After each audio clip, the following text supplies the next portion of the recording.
Some of the most motivated prospects are people typing in these weird, obscure niche questions into Google. This is really good news because sometimes competing for some of the most popular keywords like sell my house fast can be tough. So Trevor and I are going to walk you through some real examples of these lead generating pieces of content that real Carrot members are getting leads and closing deals from. We're going to talk about the tools we use to get more creative ideas and do our research, and how to create the content quickly and easily. So that's what we're covering over today.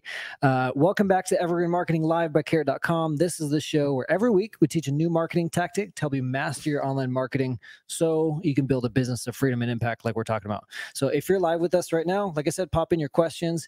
If you're listening to the audio podcast or watching this video after the fact, join us live every week at 11 a.m. Pacific in our Evergreen Marketing Facebook group at community.carrot.com, where we do this interactive coaching call and Q&A after the fact. You get the full experience here live in the Facebook group. So before we dive into this topic, I want to take like 30 seconds and just call out some wins, because we're doing this in the Facebook group.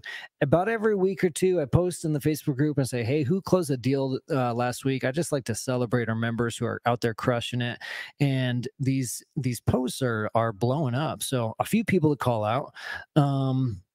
Okay, first one, Brad Woodall. He said finally sold the hoarder house that he picked up, and that was from a blog post about like how to sell my hoarder house that got a boost during the Google algorithm update.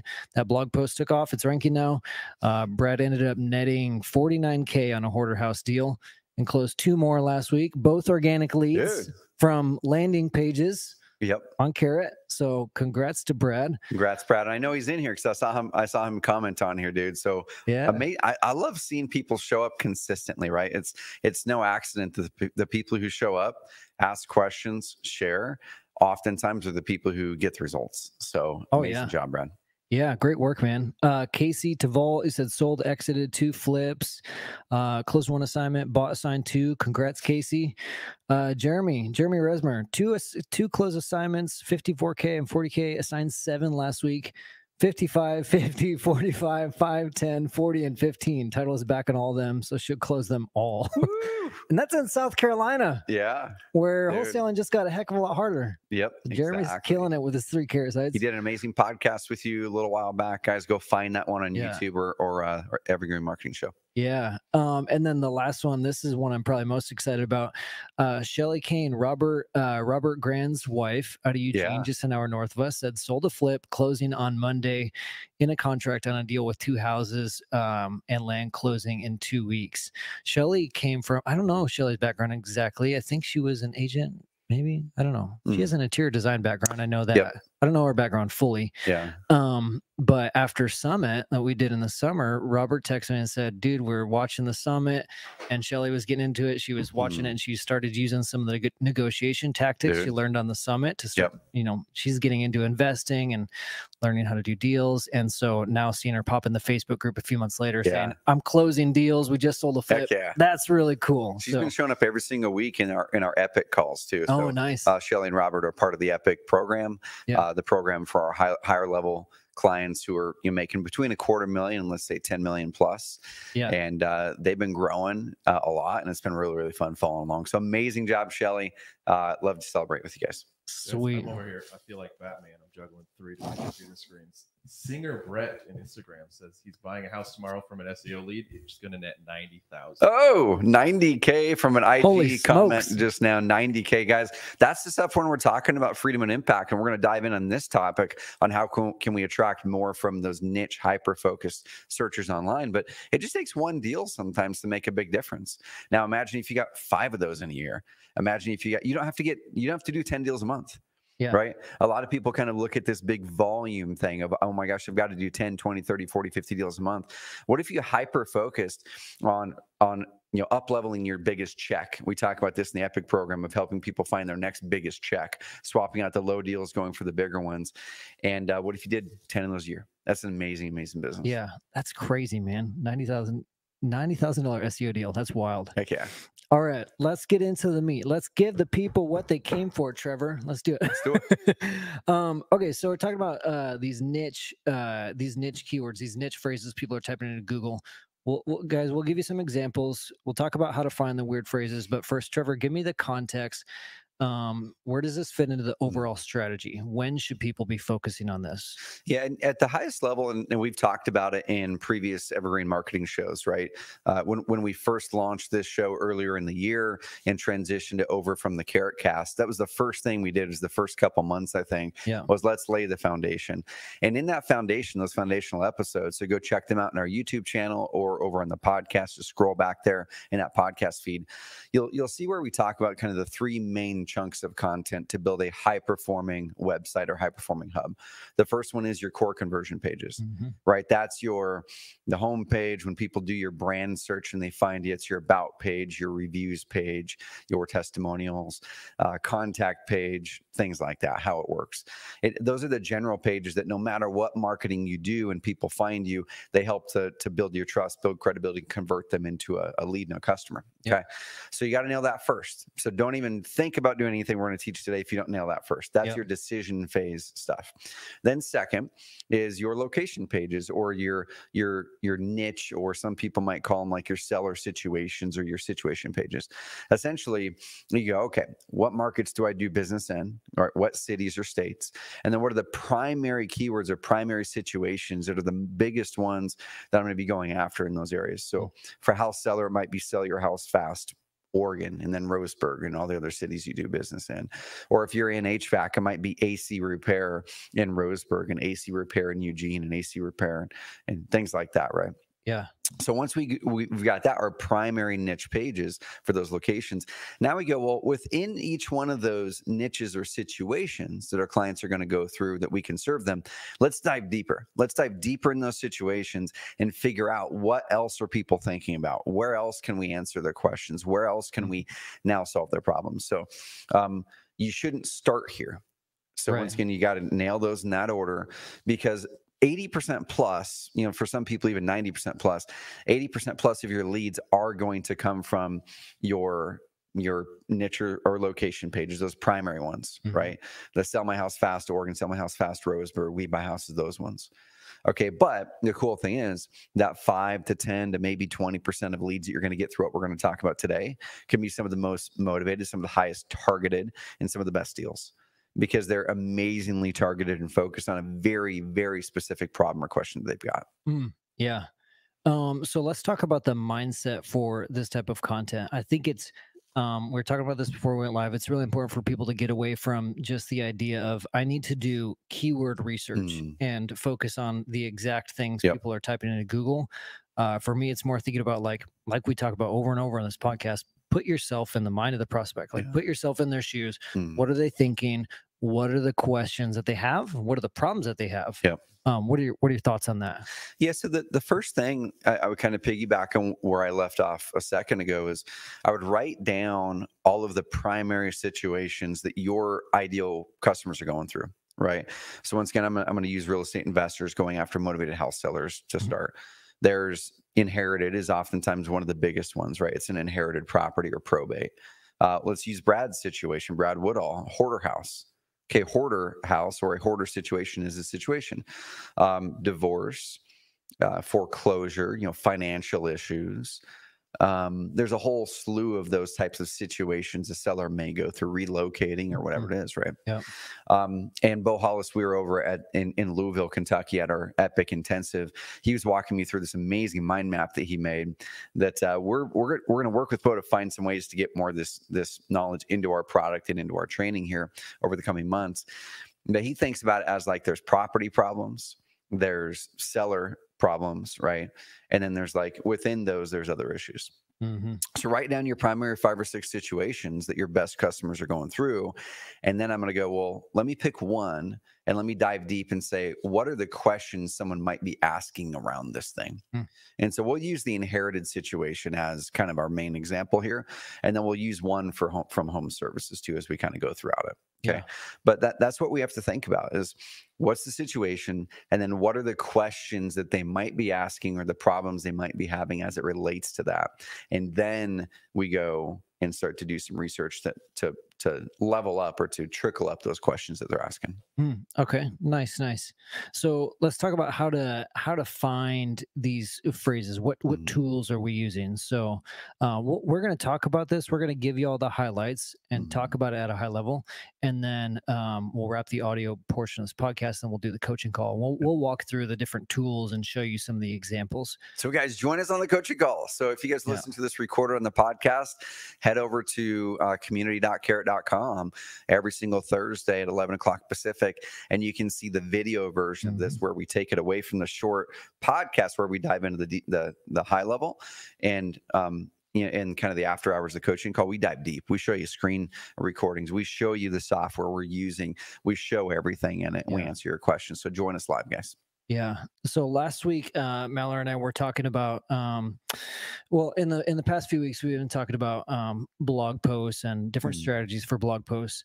And we've touched on Niche Authority Builder, but Niche Authority Builder, our tool that we've created, is probably one of the best spots to get ideas for different keywords and ideas for some of these other topics, where you can easily and quickly just launch a blog post and already get those supporting posts. Yep. So it'll give you one post or one page, and then all of the supporting posts are basically subtopics within that. So if you guys haven't used the Niche Authority Builder, check that out, and that'll kind of give you the idea of the strategy of what this looks like. Yeah. And that's a part of the content tools, y'all. So the way I look at it is that's about $30 a month for that add-on.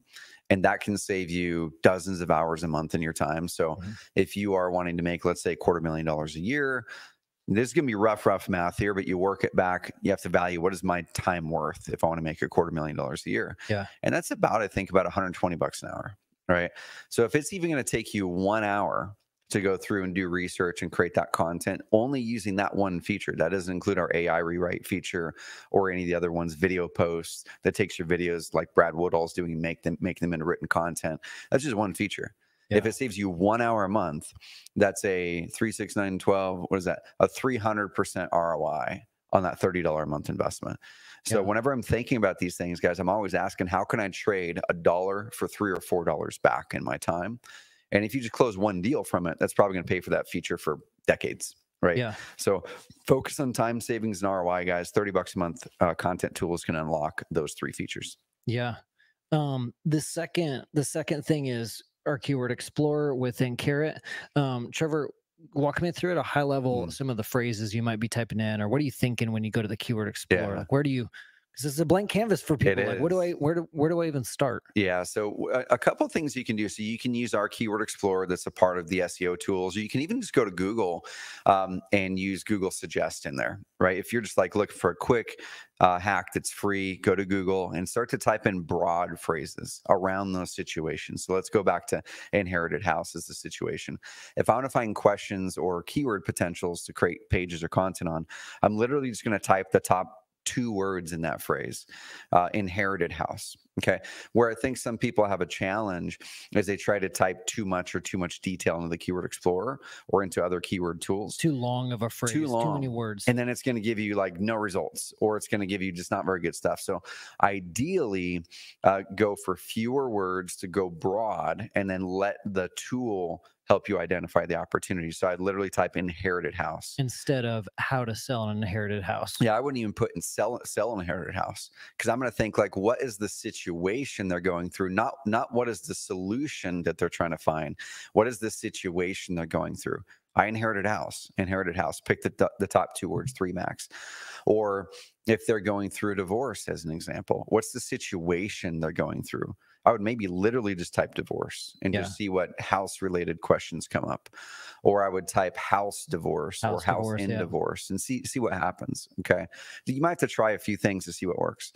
And then when you do it, it's going to default to, and we're going to show this live on the coaching call version of it, but it's going to default to the related tab. Okay, so now what does related mean?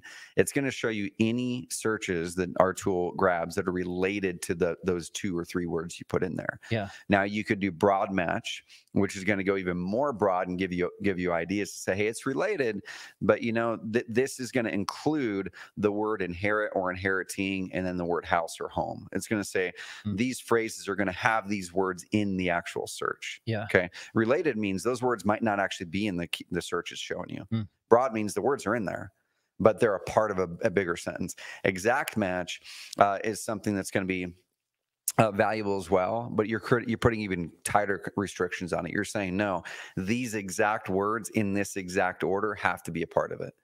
So I'll usually start with related, move to broad match, then finish up with exact match, or phrase match is what our tool shows. And they're all going to have some really good ideas. Yeah. So one of the ideas that I pulled as we were prepping for this podcast, I went into the Keyword Explorer. I went into another tool you can use. It's just a different flavor of a tool. Is also asked.com. Yeah. I used to use back in the day. We were just talking about it, and I already forgot it again. What is it? Answer the Public. Yep. Answer the Public was a cool tool. Neil Patel's company bought it out. I don't know. I think it got watered down a little bit and it's stuck behind a paywall. Anyways, Keyword Explorer does 90% of the lifting. Also asked.com can be a different visual if you want other ways to look for keyword ideas. But I went in there and I typed in, I think it was how to sell my house to an investor. Should I sell my house to an investor? And one of the recommended ideas that branched off of that was how much will an investor pay? Like, oh, that's good. You know, someone considering selling their house to an investor, or maybe they're not quite sure if they want to hop on a phone or go to an appointment with an investor. It's like, are they going to lowball me? That's the question.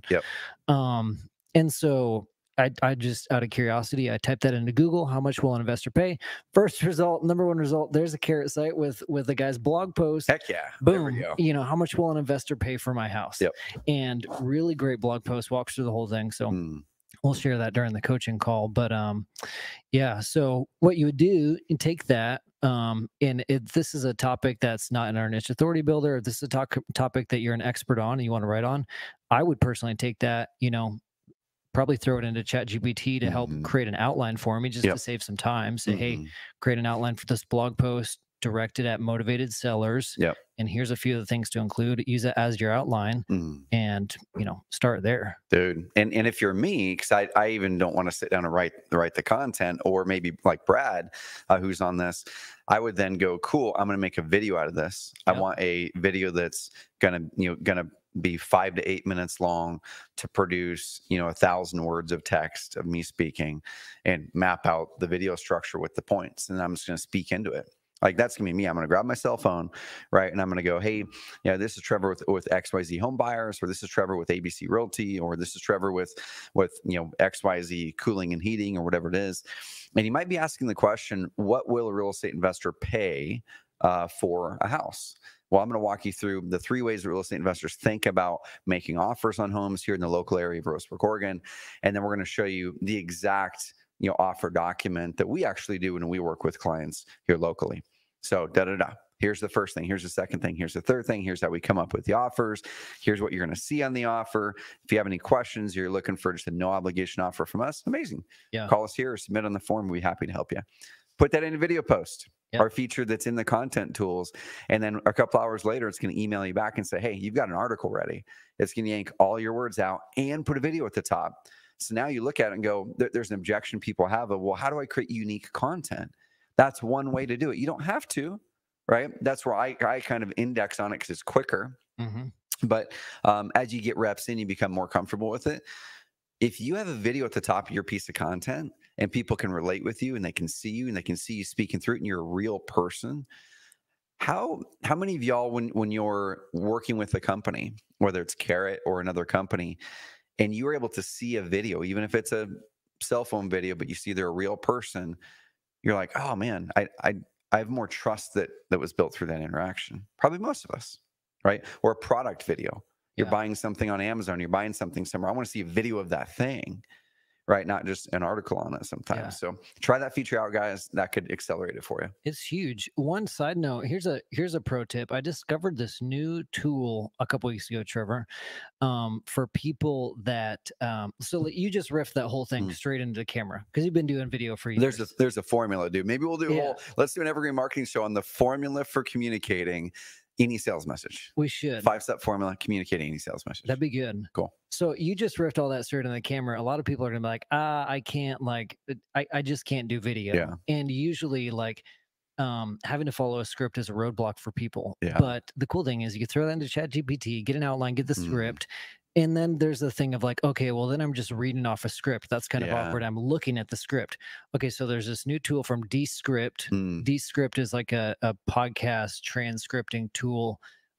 Used to be really basic and they've blown up over the years. Anyways, they just added this new AI feature where you can look at your screen and record yourself just on your webcam, camera, whatever. That's right. You told me about that. And it changes where your eyes are looking. That's so wild, basically, it edits your video to make your eyes look directly into the camera. So wild, man. It's super weird. It's super weird. It's in beta right now, but it seems to be working. So that's great news for people who are just like not super comfortable on video yet. You can read off a whole script and then have it make it look like you're staring directly into the camera. That's so wild, dude. So, yeah, AI is making content creation a lot faster and a lot easier. So anyways, those are some tips. Let's do this. I'll give you all a couple more examples of some of these obscure keywords, and then we will go into the coaching call. Cool. Show this off and start answering questions. So I did that one. How much will an investor pay for my house? A couple more. This came from one of our members that's actually gotten leads from this piece of content. Can I sell a house with a spouse in jail? Yeah. This member had gotten leads from that piece of content. I think 3 leads within like a month or 2 of launching that piece of content. And do you think that's a motivated lead? Oh yeah, heck probably, because there's a problem, right? And that's the thing that as real estate investors or hybrid agents, the cool thing is you are compensated to solve hard problems. And so where oftentimes a real estate agent may not know how to, I'm not painting a broad stroke and say agents don't. I'm saying oftentimes those hardest situations, they just don't know how to solve, right? Yeah. And so that's where you get to come in and truly serve someone who has a need, who doesn't have an obvious outlet to solve that problem, and you get to deliver that to them. So it's amazing opportunity. Oh yeah. Last one, I'll give you 2 more. Okay, so just an idea of like how to sell a drug house or like how to sell a hoarder house. I'm just thinking of like, okay, what problems, like you were talking about earlier, not property problems, what problems would the person have? So how to sell a drug house, how to sell a hoarder house. And then one I pulled from Google also asked, or not Google also asked, people also ask in Google, like the suggested questions, how to sell your house in 5 days. So I typed in how to sell my house fast, scrolled to the bottom, and it was how to sell your house in 5 days. I don't know where that demand is coming from. Like, I don't know what causes people to ask that. Maybe an investor is running a marketing campaign claiming that you can sell your house in 5 days. And so people are going to Google saying, is this legit? Can I do this? Yeah. So maybe you can capitalize on someone else's marketing. Or maybe it's that people wake up on a Monday and realize, oh crap, I need to get my house sold on Friday. Yeah. Is it possible to sell a house in 5 days? Dude. But that one surprised me. It was just at the bottom of Google. Like, oh, heck yeah. So people, I'm going to rattle off a couple. I've got our analytics pulled up right now. And we'll finish this off and wrap it into a bow and then move into the coaching, the live coaching call with everyone here. These are people that are literally on our Carrot member sites right now as we speak. Like, this isn't random data. This is visitors on the pages right now. Okay. So there's one that I pulled up. There's 7 people on this person's page, 5 over the last 30 minutes. Okay. 5 things you need or sell your house. Okay. Where'd it go? It's bumping. It's changing on me. Like, because this is literally real-time data. So it just moved on me as I was reading it. It's bumping. Okay. 5 things you need to know about selling a probate property in Sunrise, Florida. Okay. 7 people in the last 30 minutes hit that. Let's look at another couple that are wild. Homestead and land real estate auction in Kansas. Another 7 people in the last 30 minutes. Let's see. A bunch of sell your house fast types of phrases. Let me pull up and see if there's any other rando ones. There's a person looking for a proof of funds because we have a private lender using our site, generating thousands of leads per month, which is crazy. But there's just a bunch of wild ones in here, guys. I mean, stuff that is very, very niche-y. Roof rejuvenation. We actually have people using Carrot now for roofing. Charleston roof rejuvenation. There's 5 people in the last 30 minutes that landed on that page to rejuvenate the roof. Now, how much of that's related to the storm? that came through? Yeah. I don't know. But guys, these niche phrases, once you identify those situations and then figure out what are the questions people are asking, then you create pages for those that are good quality, that are robust, then you're going to have some people landing on those if you do those over time. Yeah. Yeah, roof rejuvenation. There's another product coming out for roofs for like that spray-on coating. I'm thinking people are going to Google and like how to make a roof last even when it's at the end of its life. I don't know. Crazy things like that. Exactly. Sweet. All right. Well, we will wrap the audio portion of the podcast there. We're still gonna hang on for those of you who are with us live. Don't worry. We see some questions coming in. We're gonna answer those, and we're gonna show you a couple of tools and these posts that we've been talking about. So thanks for listening, everyone, and remember, join us in the community every week at 11 a.m. Pacific. Next week we're changing some things up a little bit. I don't want to spoil the surprise, but Trevor's going to be on here, and he's got some really good content for you guys coming soon. So it's going to be a really exciting topic next week. Awesome. All right. Thank you, guys.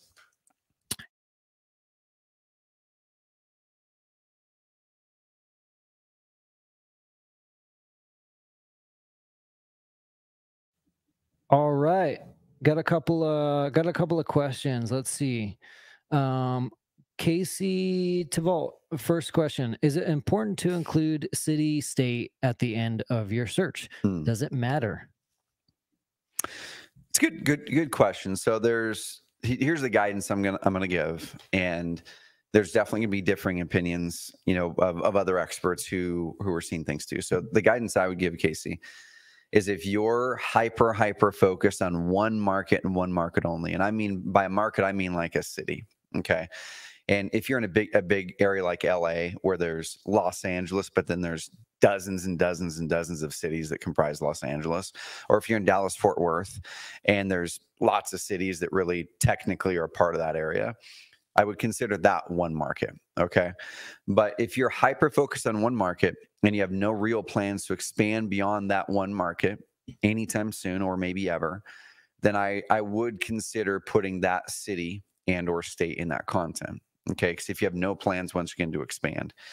Now, if you operate in multiple markets or all over the state of California or all over Oregon, or you're in all of Southern California or something, I would likely make a lot of these, if not most of these, state related. Okay, and there's a couple reasons for that. If we make it hyper specific to a city, and someone is searching from around that city, and this prevents you from having to create 300 different pieces of content on the exact same thing. Right. Yeah. Right. I'm making this up, but how to, whatever it is, how to sell a hoarder house in Riverside. Like, we shouldn't have to have how to sell a hoarder house page for all 300 cities we're in California. Yeah. Okay. So ideally do one. And if people are searching in those areas, make sure you're including all the different cities you buy in on the content. Okay, so the content might talk about it. There might be sections on there that show here's places we buy hoarder houses and Riverside and this and this. So put those words on the page. Maybe show some pictures and some examples of hoarder houses you bought. Hey, this is a hoarder house we bought in Riverside. This is a hoarder house we bought in Bakersfield. This is a hoarder house we bought outside of San Diego. Like, put that in the thing. Okay, that's going to then help you to have that one page pop up for all those areas that you do business in. Yeah. So that's what I would do. Now, once again, the caveats to that, or if you're hyper focused on one city and you never plan on growing outside of that, test the one city. But I would still probably have something at the state level. Yeah, I think that's good. Let's see. The probate was mine. Oh, Jose Medina said the probate and sunrise was mine. He said it was page previews he was editing. Oh, there we go. There we go. That's you. Good stuff. Okay. These are a little bit off topic, but still relevant. Tony says, what cadence should we pursue adding backlinks, including those from social bookmarking sites, to not throw up any red flags? Yeah, it's a good question. So we do have the 3 lead per day training that walks through some of that. So which he's going through. There's another question about 3 lead per day. Cool. Tony's going through 3 lead per day. Sweet. So what I would do, Tony, is number one, in most markets, even really competitive ones, you likely don't need nearly as many backlinks as you think. Okay. So my rule of thumb early on is you probably only need like a few dozen or maybe 40, 50 good quality backlinks to crack into the top 10 in Google for almost any market out there. Okay, there are going to be some that are crazy competitive. Now you'll see some sites you're competing with that might have 1,000 or 5,000 backlinks. What happens there is you can get a faster growth and faster result in your SEO if you do a big backlink building campaign and you buy 500 or 1,000 from a good reputable source. You can get an acceleration. The challenge with that though is many of those backlinks are going to end up getting discounted over the next year. And then you may see this big rise and then this fall in 8 to 14 months because now Google's recognizing, oh, shoot, a lot of those backlinks are falling off now, or we're recognizing that there's not good quality. So it's going to reduce that juice that's given you. Okay. So unless you're building good quality backlinks at a slower pace while you're doing the quick ones, then you will likely see an increase, be all pumped about it. Oh my gosh, it was like magic. And then 8 to 14 months later, you might see a big dip. So I would keep it simple, man.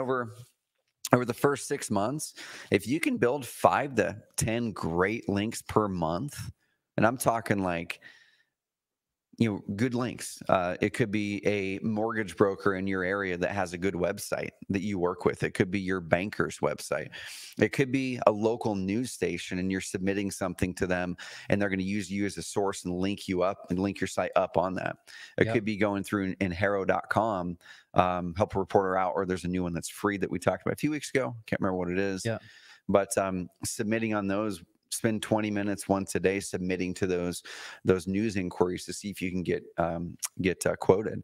Yep. It could be going through a 3 lead per day and getting your citations done. So you've got your Yelp and Yellow Pages and your BBB listing and your Google My Business and the other, couple dozen citations, or use our service in the marketplace to get 40, 50, 60 of those done. Okay. Yeah. So start with your citations. You can buy those from us, or you can go through that yourself. And in our marketplace. Number 2, 5 to 10 a month over the next 6 months that are good quality links are going to be, and that's going to be golden. Yeah. Now, once again, if you want to accelerate it, and this is where we're getting into gray area here big time. Okay. So this is where I'm saying this is possible, and this is what you're competing with sometimes. But I want people to know what's possible so you can make your own big boy, big gal adult decisions on what you want to do with your business. Okay.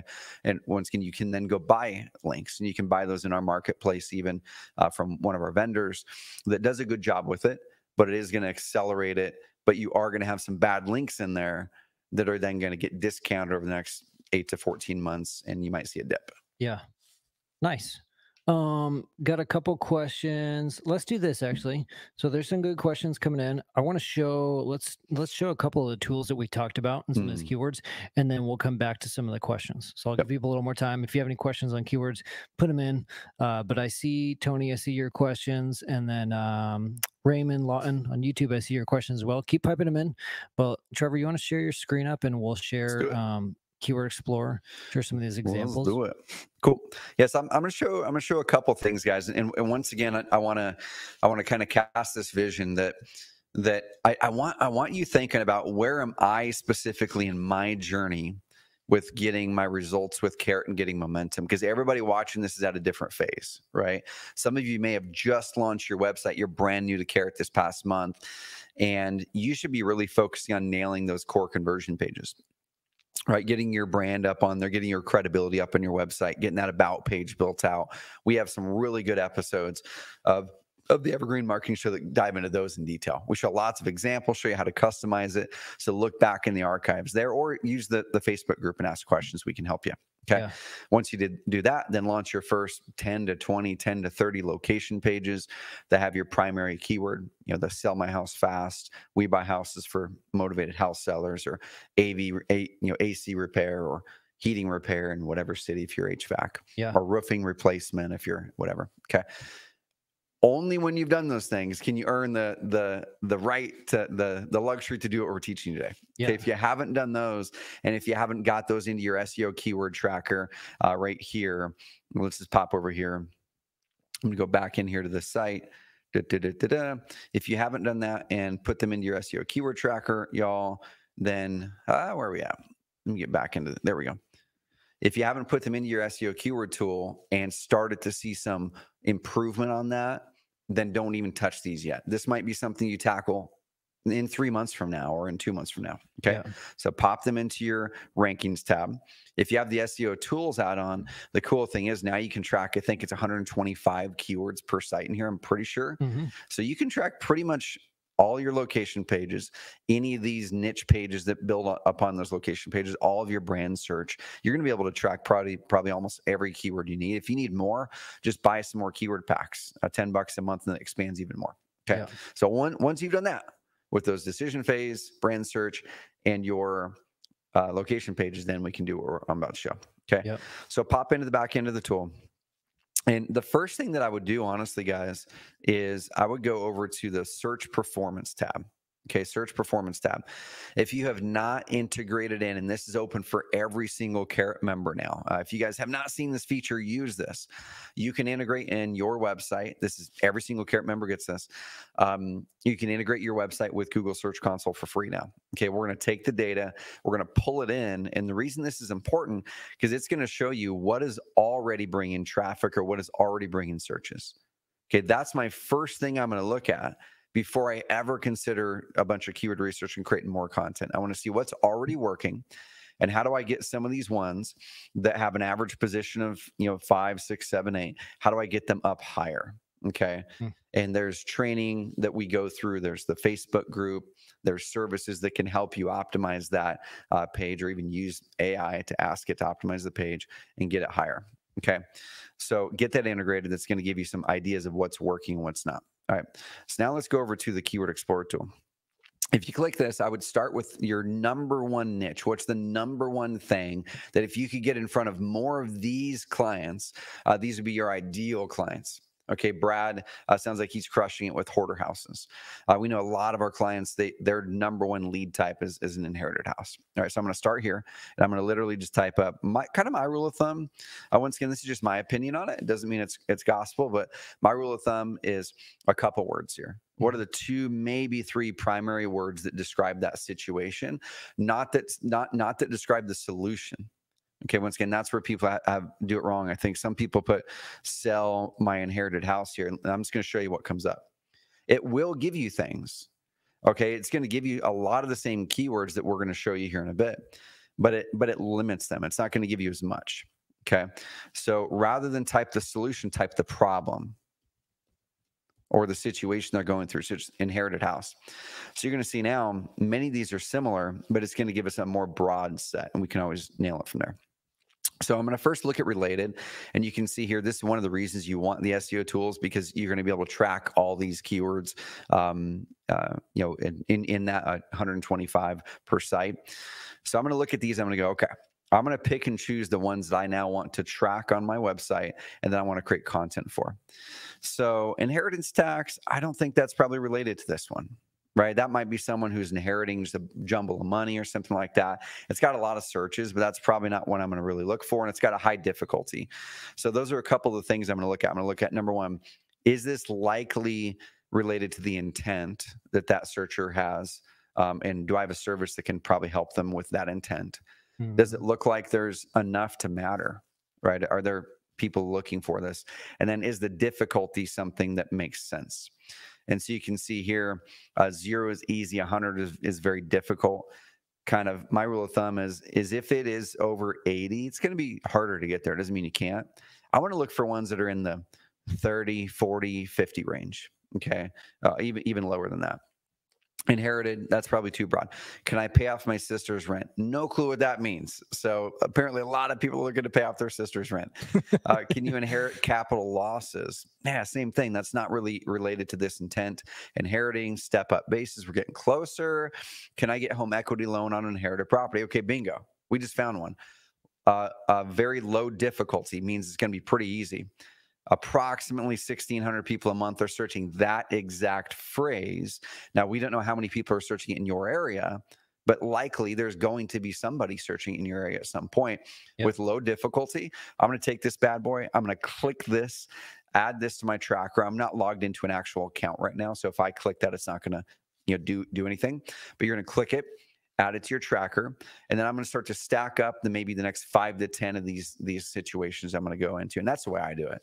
I add it to the tracker first, and now I've got them captured somewhere. And then after I add 5 or 10, I'm going to go to my tracker. Then I'm going to go, cool, now let me create content on these. Okay. What a lot of people do is they forget to add it to the tracker. So add it to the tracker because it helps. Yeah. So I'm going to click that. Let's see, capital gains tax on inherited property. Heck yeah. Okay, that one's getting a little bit more competitive, 53, but it's still worthy, especially if I localize it to my state. Let's see, capital gains inherited property. That's going to be a similar one. So you can see that's 1,600 there, another 1,300. There's probably a lot of variations to that search. Yep. So there's probably thousands and thousands and thousands and thousands of more searchers that are searching something similar. So you guys see what I'm doing here. I'm just going through this. You can keep on going forever and click load more. What I'm going to do next, though, is I'm going to click broad match. And I'm just going to see anything here. New math on inheriting your parents' house. No clue what that means. So that might be something I Google and see, what does this mean? Because there's a number of people searching it, and it's a low difficulty level. Okay, it's sub 50. Inheriting a house that's paid off. That's a good one. Bam. I'm going to write a piece of content and do a video on inheriting a house that's paid off in California. And then in that piece of content, I'm going to talk about or write all the different cities that I do that in. And I'm going to figure out, like, here's something we can do right here. Like you talked about, Brady. I'm going to pull up ChatGPT. Okay. And this is just a good way to ideate. This isn't going to be a masterclass lesson on ChatGPT here. But if I were to do this correctly, I would generate an amazing prompt that's going to turn this into a content marketing expert. Yeah. Right. So what this is going to spit out is not something I would actually use. This is just for quick illustration's sake. But if I were to go, hey, I want to write a high value article for my website at trevormock.com or whatever it is, so you can put in that URL so it can read what your site's about. Actually, let's do this. Sold.com. To get in front of people who are inheriting a house. This should be written for SEO in mind and written to build desire for reaching out to me to make them a cash offer on the house. We found this keyword that we'd like to create a piece of content on. Please build me out a outline for this article. I'd like for the let's do that. Let's just start there. Bam. So it's going to give me an outline now, right? Now I can adjust it once again. This is not, I didn't create a prompt engine for this. This is not going to be what I would use, but just a good illustration. Okay. So it's going to give me an outline. I could literally take this outline, ask it for more details now if I like the outline, and I could shoot a video on this. Or I could take this and each section in the outline, I can go, cool, yeah, I like section 1. Now actually write a paragraph to explain the financial advantage of inheriting a debt-free property. I'm going to take all that, take the whole article, and I'm going to say rewrite this so it's detected as human content. Then I'm going to submit it through an AI content generator. Okay, so just an example, guys. So that quickly, I could take that and do that, and it's probably going to be pretty darn good. Let's go back over here. Then I'm going to go through and do the same thing here. Okay. Sister living rent-free in inherited house. That's interesting. Really easy to get that one ranked. So those are ones, even though it doesn't have a gazillion searches, and that's globally right across the data network, it's easy. That's when I might just spend 30 minutes on that one, throw it up even mostly AI generated with some stuff and just see what happens with that one. Yeah. Because it's such a low difficulty level. Yeah. Then you can always customize that and add more pictures and make it more localized and more specific to you later. Yep. Nice. Phrase match. Last thing with phrase match is it's going to use those exact words in that exact order. So you can see here, sell an inherited house. That's going to be more of your kind of situation page, tax on inherited house, things like that. So make 3 of these a month. Yeah. 4 of these a month. Do one topic cluster a month. Yeah. Pick one day a week, set aside a few hours. It doesn't take that long. Yep. Yeah. You just got to start doing it.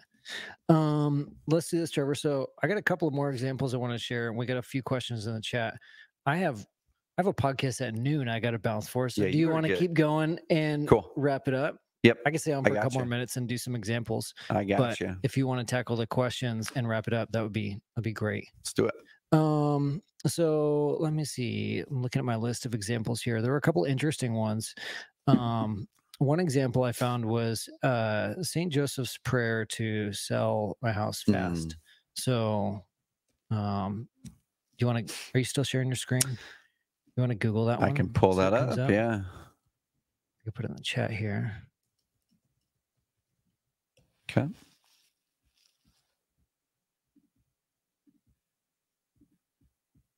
So we got St. Joseph's prayer to sell my house fast. That one actually has some volume. That's interesting. Super specific, motivated seller type phrase. Yeah, we had said how to sell your house fast in 5 days, how to sell a drug house, how to sell a hoarder house. I'm just going through my list, make sure I'm not missing anything. Yeah. How much will an investor pay for my house? We talked about that one. Yeah, we could show an example of that. Ooh, this one here, man, they're not using carrot, and that site is broke. Oof, that site's broke, man. If you're watching this, DFW PHB, we would love to help you fix all that stuff. Just come on over to us and join the highest performing platform in the industry, guys. Yeah, so they're ranking there because there's a lot of good content, but it's not going to convert any leads on that one. And yeah, people are searching that. Is that are you going to get like 8,000 searches in your local area on that? No, but if you get one a year and it's the right person and it closes that big deal and you're able to serve and help that person, you literally are the answered prayer for them, right? Yeah. Helping to sell the house. Yeah. Let's do this. You want to, just since you're sharing screen, you want to pull up alsoasked.com. Yep. Show people this tool real quick, and we'll show them how we found the how much will an investor pay. So I think if you type in, it was, should I sell my house to an investor? Somebody on the fence about going with an investor or listing it with an agent. And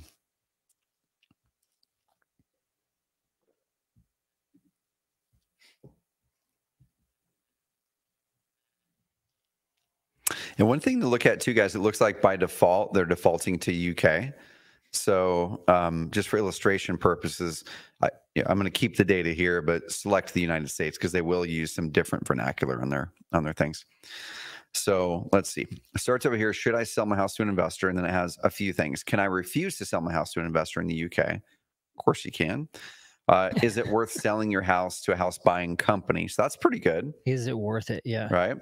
So should I sell my house to a property investor? Should I put my property in a company? Not related. So we would nix that. Can I sell my house to my daughter? Nix that. Not related. Is a cash buyer always better? You know, I don't even know if that one's related because that one could literally be just a normal retail buyer that's coming. But it could be. Should I sell my house before making an offer? Like a lot of these are more retail focused, but it doesn't mean like if you're an investor, some of those might not be. Man, if I'm an agent, I'm creating content and all that stuff. There's one on there. Can a cash, that was kind of similar to the one I found. Can a cash buyer offer less on a house? Or will a cash buyer offer be less than a house? Yep. Yeah. And then it looks like you just keep on clicking through. So the rabbit hole can be endless here. Yeah. So pick that situation, inherited house or hoarder house or whatever it is. Find your top, let's say 5 to 10 primary questions or keywords in there and start there, and then create a piece of content in each one of those and then link them together. Or like I said, if you just want to start it and use our existing tools and platform that help with that, that's where you can just start with using our niche authority builder, right? So just start it off and see how that process works. You log into your account, click add new page. Actually, I think it's going to be under blog. No, it's right here. Add new page. So I'm going to be able to select niche topics. And this is within our content marketing tools. And you can see there's several of them that this website is already imported in. But let's say here, this one's on unpermitted work. I'm like, yeah, I want to do an unpermitted work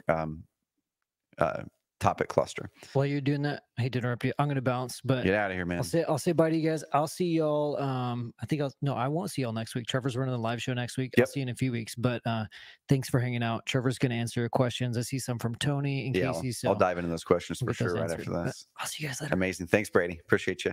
And so on this, guys, you can see we've already done a lot of that work. So that's probably where I would start. If you're going, man, this kind of looks intimidating to use the keyword tool and to go do those things. Put that off for later. Start here with the tool where we've already done that work for you. And then you can launch this, and then you can even use our AI rewrite tool that's inside of the Content Tools add-on to go and rewrite a lot of that content so it's unique, or you can just rewrite some of that yourself if you want to make it more unique. So start there. And then as you get used to it and you're like, okay, now I understand how these topic clusters work, and I pick a situation, inherited house or divorce or whatever those primary situations are that your primary clients are going through.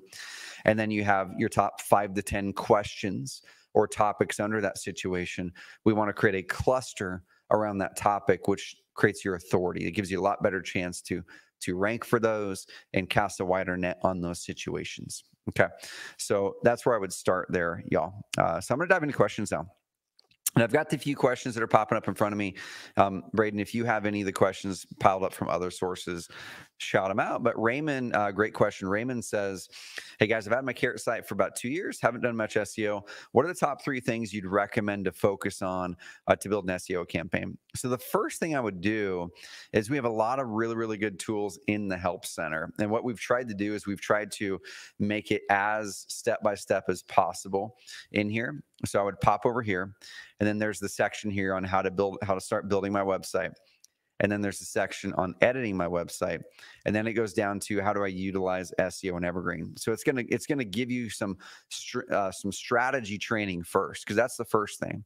Is before we dive into tactics, we have to understand the strategy we're going after. Because if we don't understand the strategy as a whole and how search engines work and how SEO works or ranking well in Google works, then it gets hard to kind of stay motivated when you're diving into the tactics. Okay, so start there. And I would just literally go through this section here and show up to these weekly calls. And then we have a training called the 3 lead per day training. And you can dig into that. Tony's going through it right now. And there's a beginner's path and an advanced path. So if you're like, man, I want to do the SEO and I want to learn it myself, we have the tools for you here. Okay, where it's just going to deep dive in. I would probably carve out 3 to 5 hours a week over the next 90 days if you're wanting to learn the topic yourself and dive in. Okay, if you're like, dude, I don't want to learn the topic. I'm an investor. I don't want to be an SEO specialist. Great. We're serving you here too. Go to the marketplace. And then over here, you're going to find right here SEO services, where you can hire people that are in our marketplace that are pre-vetted, one of these companies here, and you can have them do the work for you. Okay, so that's the first decision there, Raymond, is number one, do you want to learn the skill set yourself and build that? It is going to take a time investment, and we've got you with the training and the resources. And there will be frustrations along the way, but I can tell you that building that skill set is insanely valuable. It is going to save you tens of thousands of dollars over the next year or two in hiring an expert to do it, but you're going to be gaining a skill set that's worth potentially millions for you, right? That you can use in any business that you do. But a lot of people are like, I just don't want to do that. I never want to learn that, but I want the benefit from it. That's where the marketplace comes in. Engage in one of these services, and we got you, right? Hopefully that was helpful, Raymond. So start off with our Help Center. Go through the basics of it. We'll link up the link to the Help Center over here. If you could link up that Help Center link there, Braden. And then we'll link up the link to the marketplace as well. Okay, so recap, start the Help Center to get the broad overview, because even if you hire an agency, I still fully feel you should understand how SEO works. If you want to do Google pay-per-click, you should understand how Google pay-per-click works before you hire someone to do it, I feel. Okay, so understand it with the Help Center, and then make the choice. Okay, do I want to hire someone to do the work for me and carve out the budget for that, which is going to be likely between about, let's say, $10,000 to $20,000 for the year? But if we get one deal from that, and let's say your average profit per deal is 20 or 30K, one deal from that over the next year is going to replenish that the marketing coffers plus some. And then year 2, year 3 is where we start to get our 200 to 400% returns, our 500 to 1,000% returns, or what happened in year 2, 3, 4 after you start to get those rankings. Okay. Hopefully that's helpful there, man. Hey, Trevor, I see. So I see 2 additional questions, and then just a quick shout out. If you are watching on Instagram, you're about to get kicked out in about the hour mark. Yeah. It's going to cool. Be fixed off at that 1 hour. So if you've been enjoying this, leave a comment. If you want to be part of the rest of the show next time, join in live at community.carrot.com. You can check us out on the Facebook group. Catch the full video there. Heck yeah. Cool. So I see flipping keys. Trevor, you've got that in your window, and I've got one additional question on Facebook for you. Perfect. So I'm gonna answer Raymond's second question here. So Raymond said also, is there a way to estimate how long it'd take me to get top 3 ranking for certain keywords by looking at the competitors? It's kind of tricky to say for sure, once again, because there's a lot of variables there, but I'll kind of give you an idea of something that could help. So we have this keyword difficulty deal. Okay. So I'm going to look up SEMrush keyword difficulty. And this is something I'm going to make a note, because I think there is an opportunity for us to look at that difficulty score and kind of spell it out a little more. And we might have the more detailed explanation of difficulty score inside of our help center. If not, we'll work on it. But if we look at this right here, this is where we get the data for it, okay, from SEMrush. So 0 to 14 is very easy. 15 to 29 is easy. 30 to 49 is possible. 50 to 69 is difficult. 70 to 84 is hard. And 85 to 100 is very hard. So now what does that mean? Well, as you go through, it's going to then going to look at it and go, well, how do they figure these difficulties? Then I'm going to back into answering your question. Well, they're going to look at backlinks on those top ranking websites. Do those top ranking sites have a lot of backlinks, or do they have, a smaller number of backlinks? Okay. Are the backlinks quality? It's going to look at the authority score of those top ranking sites, meaning, have these sites been here for a while? Do they have good backlinks to it? And are they kind of more trusted? Or are they brand new sites that really don't have a lot of authority? Of course, sites we're competing with that have a lower authority score are going to be easier to beat. Ones that have a big authority score and they've been doing it for a long, long time, they're going to be harder to beat, but it's still possible. Keyword search volume. Okay, so is there a respectable amount of keyword search volume for that thing that makes it even make sense to do that? Okay, and there's some other things as well. So the presence of SERP features. I'm getting way detailed here, but if I have the potential to rank high for that keyword in multiple ways, then that might mean there's more opportunity to get there. And I'll show you what that means. If I were to search up something like sell my house, fast Roseburg, let me just see what comes up. It's going to have the paid ads usually somewhere. It's going to have the organic rankings, which that's a Carrot site. That's a Carrot site. I think there's other ones in here as well. And this is like a SERP feature. Okay, people also ask, or there's other things too, like the local packs. Okay, if there's more of those SERP features, what SEMrush says is, well, then there's more potential to get ranked high versus just the one path. Okay, so anyway, I'll finish up with this. It's kind of my rule of thumb is if I go to here and I type up a keyword like sell my house Roseburg. Okay, I'm in a small town of Roseburg. It's not a big town, not crazy competitive.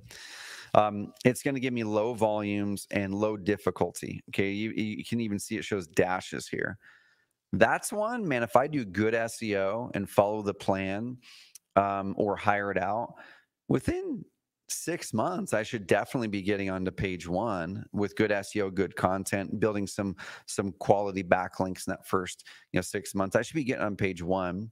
For the top 3 for that phrase, I don't know. I mean, if you do it well, it should be in the first 12 months, but we've seen people do it way quicker and seen it happen longer.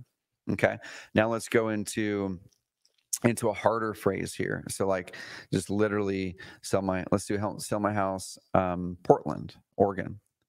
I just want to see what pops up here for difficulty score. So this one here, difficulty score of 11. Now, if I were to go in and work on ranking well in that phrase, even though it's a difficulty score of 11, it shows it's possible. It could be quote unquote easy. That still might be a 6 to 12 month thing. Okay, depending on how good it works.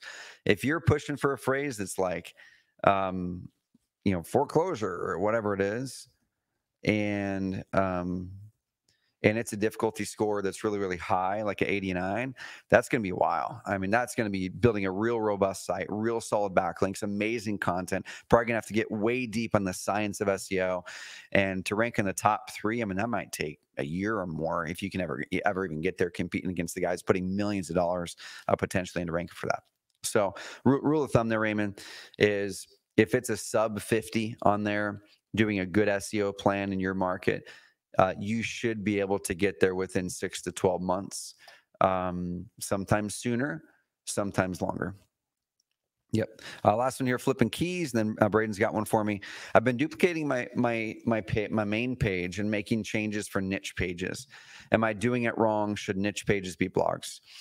Great question. So at the end of the day, Google doesn't really care whether it's like labeled a quote unquote blog or if it's a page. What Google cares about is the content robust?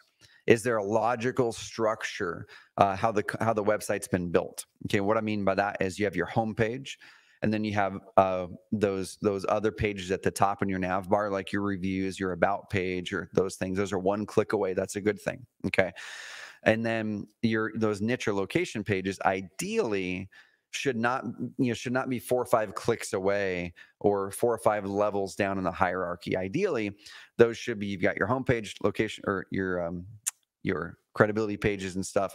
And then ideally those should be linked up in some way, shape, or form, just one level below. Google does not care if it says /blog in front of it or just, a / with that page's title. Now, where we have those niche pages built on the blog side of it, that's just a decision that we made to choose the tool that we were using to build that out. Okay, so it doesn't really matter. But either way, what is important is that niche page, that sell your inherited home in Oregon page, is long and robust, like the ones we built in the Niche Authority Builder. And then as you build out more of those drilled down pieces of content that are, deeper questions about selling an inherited house. Hey, taxes when buying an inherited house, or taxes when selling an inherited house in Oregon, whatever it is, all the different things around that. Let's say you create 4, 5, 6, 10 other pages like we talked about in today's call that are niche-y, longer phrase around inherited house. Those should link back and forth between that primary niche page. Okay. If you set them up on blogs or pages, it doesn't really matter. They should just interlink together and become a cluster. And we talked about topic clusters a few weeks ago, so check the archives on that. So no, you're not doing it wrong at all. It's just make sure that when you're building out that niche page, what we usually guide on flipping keys is if you're duplicating the homepage, usually you're duplicating the homepage because you're creating that content to go after the same keywords as your homepage, but for different locations. So let's say your homepage is optimized for Sell My House Fast in Oregon as a whole. And then it's also got the We Buy Houses keywords in there because they're the same intent. Okay, if I want to duplicate that, I'm probably going to duplicate that only if I'm going after those same keywords, but in different locations or in cities within Oregon. So I'm going to have a Sell My House Fast in Roseburg, Sell My House Fast in Eugene, Sell My House Fast in Springfield, Sell My House Fast in Bend. That then makes sense to duplicate the homepage because most of the content's going to be very similar because you're going after the same keywords. Okay, but if I'm going after completely different keywords, if I'm going after sell your inherited house or how to sell a hoarder house in Oregon, I may not duplicate that homepage. I may start with our Niche Authority blogs and then customize that from there. Or if you wanted to, you theoretically could duplicate the homepage for those. You would just have to go through and rewrite a lot of that content. So it's not optimized for Sell My House Fast, but it's optimized for selling a hoarder house, if that makes sense. Hopefully that helps.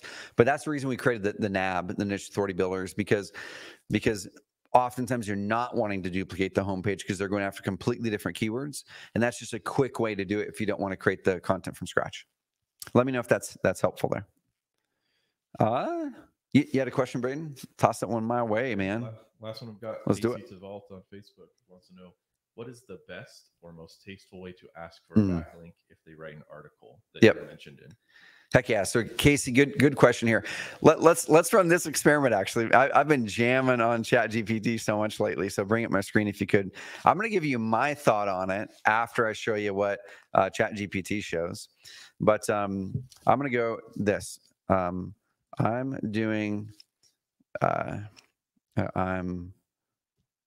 looking to increase the Google ranking of my website. And I'll just put whatever it is, whatever the website is, simplysold.com. Okay. I am partnering with other entities locally on content like our local college, where I'm doing a talk or whatever your situation is. I would like to get a backlink from their site to my website to help with SEO. What is the most tasteful way I can ask them for a backlink to my website where they'll be excited to give it to me? So that's not perfect, but I'm just gonna see what it says. So guys, use ChatGPT for a lot of this stuff. It's such a hack. So here we go. Awesome. Partnering, share a recent talk. This isn't going to be in your voice because I didn't give it that prompt. Let's see. Let's follow up. Here's my talking points for your audience. I was thinking putting together a comprehensive resource or article based on the talk, which will be hosted on our website or on your site, cross-linked to blah. This way your audience can, so that right there, that's one approach. Is they're basically saying, hey, on this talk I'm doing, would it be valuable if I just put together an amazing deep article on this so you guys can have this information? Do you have a spot on your website where you'd want to host that? Awesome. So I'll write the content. You don't even have to do it. I'll just distill my talk down into this article so people can get benefit from it if they weren't there at that talk. How does that sound? I'll even link up my slides. Great. So in that article that you give them, link up, hey, KCT Vault is a real estate investor out of blah, blah, blah, blah, blah, with, in this example, simplysold.com. He buys 35 houses a year in the local area and has been an expert on buying homes for the last 10 years. Literally just put it in there. And oftentimes they'll publish it just like that. So that's one way to do it. Or if you were working with a charity or something like that, that's where then I would literally just ask them, or if I did a collaboration on content, hey, I'm so pumped to be able to do this content with you. And I know it's going to help lots of people. Would it be possible? So I created a piece of content on my website over here that dives into this topic in more detail.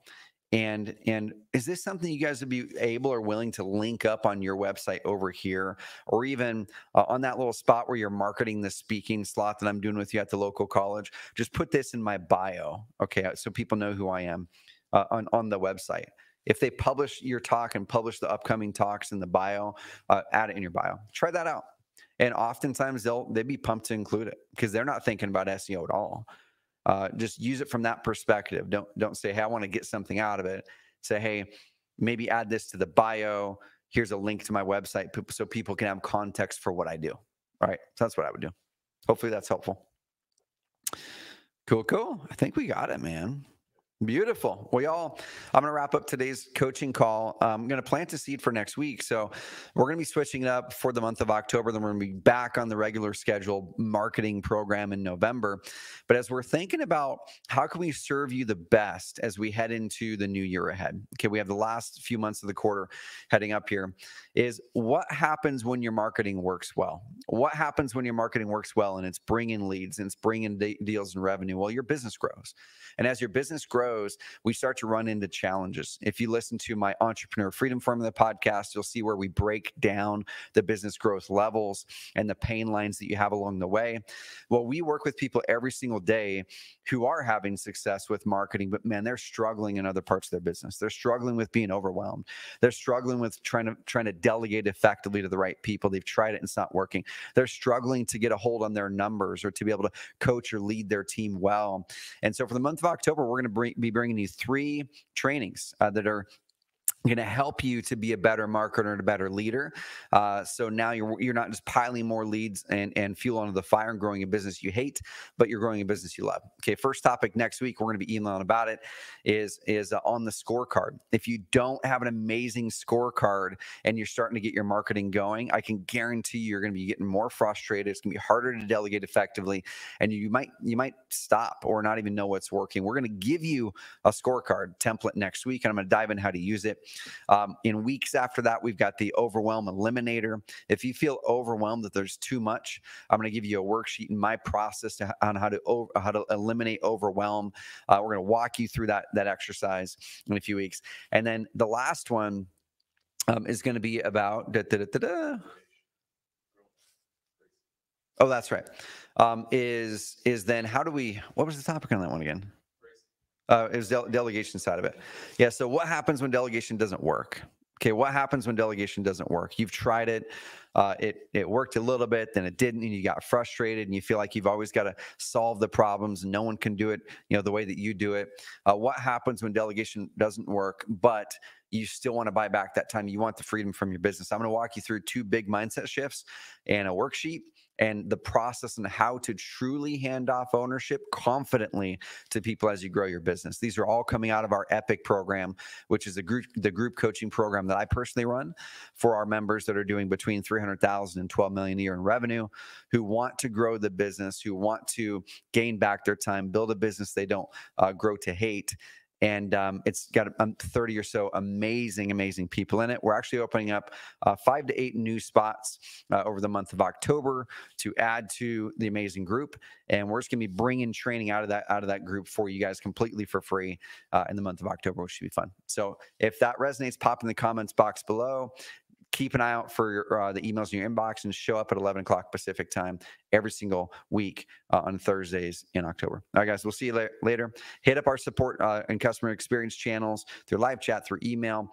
Head up the help center for your first line of defense whenever you need help with the software, and dive deep into our community. That's where we're going to be able to have the rubber hit the road with helping you execute. All right, have an amazing rest of the week, guys. We'll talk soon.